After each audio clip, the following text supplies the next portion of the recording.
Средното општинско училиште Перо Наков денеска организираше отворен ден за идните средношколци. На повеќе штандови во холот на училиштето беа презентирани струките со образовните профили. 9 одделенците имаат можност да се определат за една од струките – економија, право и трговија, за секторот текстил, кожа и слични производи, за уметничко образование или пак за спортска академија. Во Средното општинско училиште Перо Наков во учебната 2025-26 година може да се запишат вкупно 386 ученици во 14 паралелки со настава на македонски на албански наставен јазик. Јас сум Теодора Спасовска од паралелка прво 4 со Перо Наков. Учам во економски техничар дуална паралелка. Ова паралелка може да има 25 ученици. Добро да се запишеме овде затоа што можеме веднаш да се вработиме после овој смер, можеме да работиме како сметководител во банка, администрација или можеме да предаваме некој економски предмет како што е во нашето училиште. Многу сум задоволна и од професорите и од предмети, затоа што не учиме само теорија, туку учиме и практична настава. Имаме многу презентации, професорите многу добро објаснуваат и би кажала и за Еразмус проекти да ги вклучиме и нив овдека. Јас сум Ивана Трајковска, ученичка од втора година од СУ Перо Наков. Предности што нашето училиште ви ги нуди во однос од другите училишта се стипендии кои ги добивате секој месец, пракса, односно практична работа кај работодавач, добра локација на училиштето, посета на институции и различни организации организирани од училиштето и добра наставна програма. Јас сум Дејана Венгивска, мило ми е што земав учество да ви се представам себе си и мојот смер.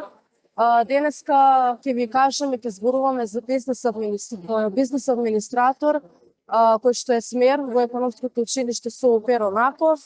Овој смер, бизнес администратор, ќе го изучувате 4 години и можам да кажам дека за сите 4 години ќе стекнете доста добри знаења, сертификати, дипломи, успешни знаења, ќе се запознаете со нови успешни луѓе кои што ќе ви придонесат понатаму во животот. Што можам уште нешто да ви кажам, тоа е дека во прва година ќе имате повеќе видови на предмети.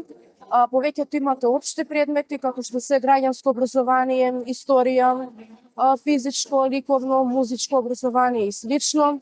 Втора година веќе почнува малку потешкото и потешкиот ниво на животот и на образованието. Имате малку повеќе стручни предмети, како што се правно образование, државно уредување и слично. Потоа во трета година исто така продолжувате со повеќе правни и стручни предмети, право и државно уредување, административно право, адвокатско работење и медијаторство е еден од најбитните предмети за овој смер. Зошто? Преку овој предмет, а и преку останатите стручни предмети и бизнес и предприемништвениот стручен предмет, да се запознаете со нешто кое што ќе знаете како што да изберете во животот. Јас сум Елена Михајлот од училиштето Перо Наков. Учам техничар за обувки. Тој профил сум. За техничар за обувки имаме предмети треба да се запишете за професионална обука, практично искуство, можности за креирање во водечки компании за обувки и стручни наставници. Во овој профил имаме предмети како естетика, за обувки учење, контрол на квалитети, моделирање на обувки и кожни галантерии и друго. Ова е смерот графички дизајнер, но на овој смер учениците ја изразуваат својата креативност, ја наоѓаат скривените таленти, една паралелка е. Во пракса се е во цртање, доаѓа до израсти, можеме да ги процениме повеќе работите, повеќе соработка се десава меѓу учениците. Смерот е многу продуктивен, се создава работна навика.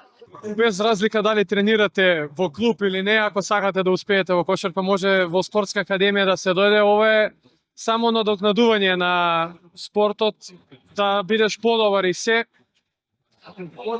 и да тренираш и да не треба ни поени ништо, само селективен тренинг. Со тој тренинг може да се запишете во спортска академија без разлика на оценка.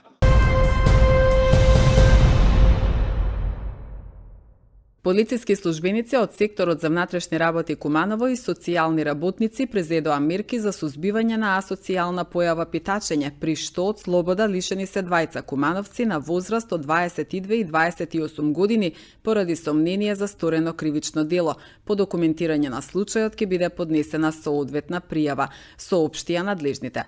Вчера вечер пак полициски службеници од секторот за внатрешни работи Куманово лишиле од слобода 40 годишен кумановец бидејќи кај него е пронајдена кафејава материја. Исто така од слобода е лишен и 38 годишен кумановец кој што му е продал кафејавата материја. Тие се приведени во полициска станица и по целосно документирање на случајот против нив ќе следуваат соодветни пријави, информира МВР.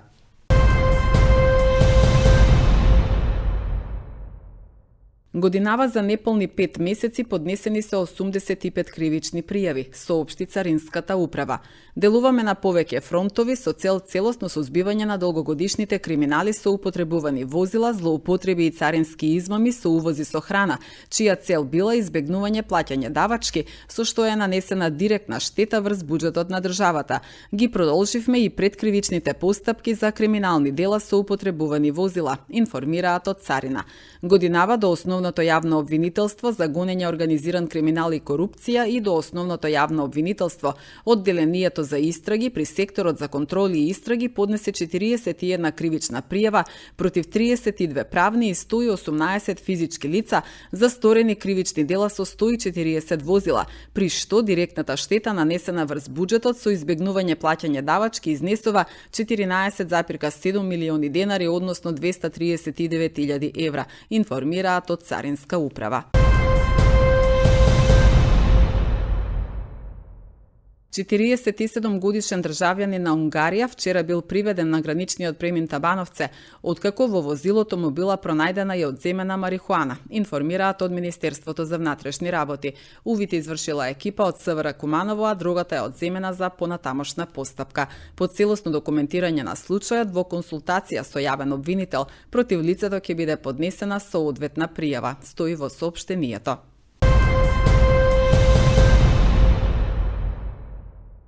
Во организација на Сдруженијето на просветни работници вчера се одржа ликовна работилница под мотото во чест на сесловенските просветители во просториите на Занаетчиски дом.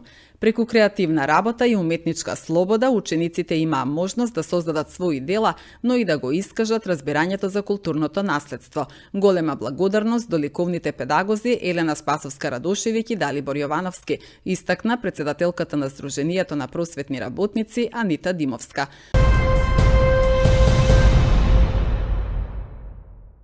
Со проектот Flight од Erasmus Plus програмата, Државното средно училиште Киро Бурнас доби 4 дронови за примена на модерните технологии во земјоделството.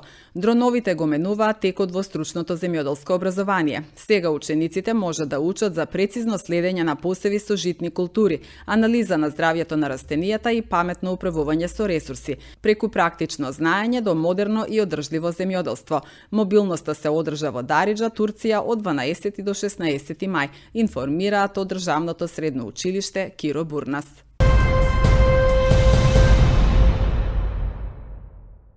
Во Куманово во тек се обуките во рамки на проектот Образование и економско зајакнување на ранливи групи жени во Северна Македонија, под менторство на стручни лица од областа на козметиката.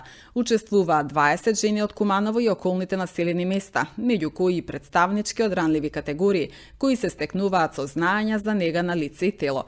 Целта е преку стекнати вештини и практична едукација да се отворат можности за самовработување, личен напредок и економска стабилност. Проектот е овозможен со поддршка од Амбасадата на Република Словенија и Министерството за надворешни и европски работи на Република Словенија, информираат од Занаетчиска комора.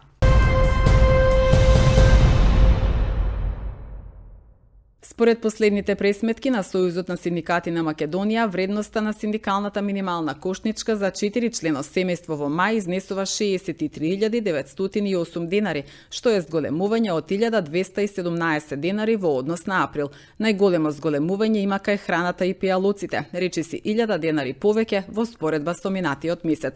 Ако семејството живее во изнаемен стан, минималните трошоци се уште повисоки и достигнуваат 79.283 денари. Евидентно е дека без мерки цените неконтролирано се зголемуваат, а особено основните прехранбени производи прават огромен притисок врз ниските плати на работниците. Јасно е дека се потребни зголемувања на платите, порачуваат од ССМ.